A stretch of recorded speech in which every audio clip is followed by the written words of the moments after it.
family and friends, top of the day, it's Friday, and you still ain't got no realtor. Tombstone has to be one of my favorite Western films of all time. My mother really loved the movie. She'd always call me whenever it came on TV. She would always call right before the good parts in the movie, which eventually led to us talking off and on for the rest of the day. The film stars notable actors Kurt Russell and Val Kilmer, along with many other great actors in supporting roles. The film is loosely based on real events that occurred in Tombstone, Arizona in the 1880s. It delves into the lives of Western outlaws and lawmen like Wyatt Earp, Johnny Ringo, and my favorite, Doc Holliday. We'll get into his famous huckleberry scene in a few. The film debuted on Christmas Day in 1993. The Making of Tombstone, a book about the film, was published in 2018. It was a box office success. Some say that it created a cult-like fan base. My mom would go crazy like it was her first time watching it every single time she watched it. You know, I did want to be like Doc Holliday on the low. I mean, the guy twirled the shot glass on his finger like a pistol and later reminded Ringo that he was his huckleberry. Don't any of you have the guts to play for blood? I'm your huckleberry. That's just my game. All right, Lunger. You go to hell. I'll put you out of your misery. Say wham. At that moment, even Ray Charles could see that he had the right one baby. Val Kilmer's performance as Doc Holliday was incredible and led to many more prominent roles like Batman in 1995.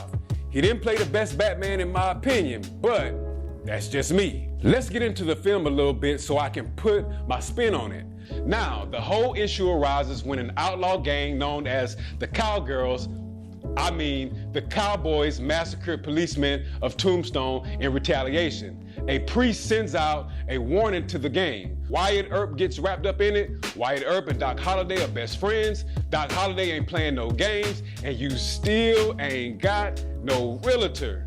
Stay with me. The first thing that comes to mind when I hear the word tombstone is a grave site or a cemetery. I actually think about a headstone and how it sums up a person's life in a few words. Throughout the actual movie, there are melodramatic moments that were suppressed until the build-up at the end during the OK Corral. Throughout life, we have subtle moments that ultimately build up until our grand finale. Some moments are more impactful than others. Like the ocean, life ebbs and flows through the good and bad times. When times are up, you have to ride the wave. When times are low, you still have to ride the wave. Whether you're a good swimmer or surfer, the reality is you're inside the water. It took courage to get to this point. You have to be courageous throughout life. In most cases, you figure out life through trial and error. Muslims have the Quran, which was revealed by God to the Prophet Muhammad through the Archangel Gabriel. Both, in their simplest form, only communicate and illustrate the story of someone's life or multiple people's lives.